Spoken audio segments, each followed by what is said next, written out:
முருகா என்றழைக்கவா, முத்துக்குமரா என்றழைக்கவா, கந்தா என்றழைக்கவா, கதிர்காம வேலவா என்றழைக்கவா, எப்படி அழைப்பேன் உன்னை எங்கே காண்பேன்? அப்பனே, நான் எங்கே காணல, இங்கேயே தான் நீ இருக்கிற. எப்போவுமே என் உள்ளத்தில் தான்ப்பா நீ நிறைஞ்சிருக்கிற. பாலதண்டாயுதப்பா நீ என் உள்ளத்தில் இல்லை, எல்லா மக்களோடைய உன்னைய யார் மனதார பிரார்த்தனை செய்கிறாங்களோ அவங்க மனசில் தான் ஐயா நீ இருக்கிற. எங்கள் அப்பன் பாலதண்டாயுதப்பா நீ இருக்கிறப்ப எனக்கு என்னப்பா கவலை சொல்லு. நாள் என் செய்யும், வினைதான் என் செய்யும், என்னை நாடி வந்த கோல் என் செய்யும், கொடுங்கூற்று என் செய்யும். குமரேசன் இரு தாளும் சிலம்பும் சதங்கையும் தண்டையும் சண்முகமுன் தோளும் கடம்பும் எனக்கு முன் வந்து தோன்றினே. எப்படி நீ இருக்கிறப்ப என்னைய நாள் என்ன வந்து பண்ணிரும், கோல் என்ன வந்து செஞ்சிரும், கொடுங்கூற்று வந்து என்னை என்ன பண்ணிரும்? ஒன்றும் அசைக்க முடியாது முருகாத்தா பாலதண்டாயுதபாணி. யாம் இருக்க பயமேங்கிற மாதிரி நீ இருக்க, எனக்கு என்ன பயம் இருக்கு? ஒன்றும் கிடையாது எங்கள் அப்பனே.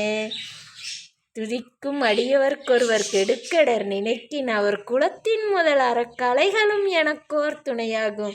திருத்தணியில் உதித்தருளும் ஒருத்தன் மலையான் விருந்தன் எந்தன் உள்ளத்தில் உரை கருத்தன் மயில் நடத்தும் குகன் வேலே.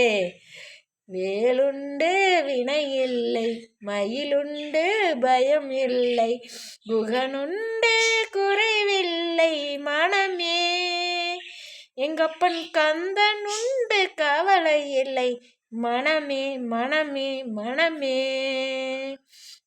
எங்கள் அப்பன் பாலதண்டாயுதபாணி யார் சஷ்டி விரதம் இருக்கிறாங்களோ அவங்களுக்கு எல்லாத்துக்கும் வேண்டினபடி நிறைவேற்றி கொடுப்பா. அவங்க வேண்டுதலைய 3 சஷ்டி இருந்த 5 சஷ்டி வேண்டாப்பா, ஃபஸ்ட்டு சஷ்டிலேயே அவங்களுக்கு நினைக்கிறத நீ நடத்தி கொடுங்க ஐயனே.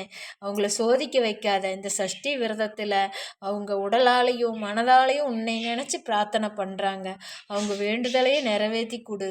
எண்ணின வாக்கில் நீ எண்ணிய எண்ணங்கள் ஈடேறி நிறைவேற்றி கொடுங்க ஐயனே. பாலதண்டாயுதபாணி குழந்தை இல்லாத தம்பதிக்கு குழந்தை பாக்கியம் கொடு. கடன் தொல்லையால் பாதித்தவங்களுக்கு கடனை கட்டுறதுக்கு வழி கொடு. கணவன் மனைவி பிரிந்து வாழ்கிறாங்களா, ஒன்று சேர்த்து வாழ வை. கல்யாணம் ஆகாத ஆண் பெண் குழந்தைங்களுக்கு கல்யாணம் பண்ணி குழந்தை பாக்கியம் கொடு.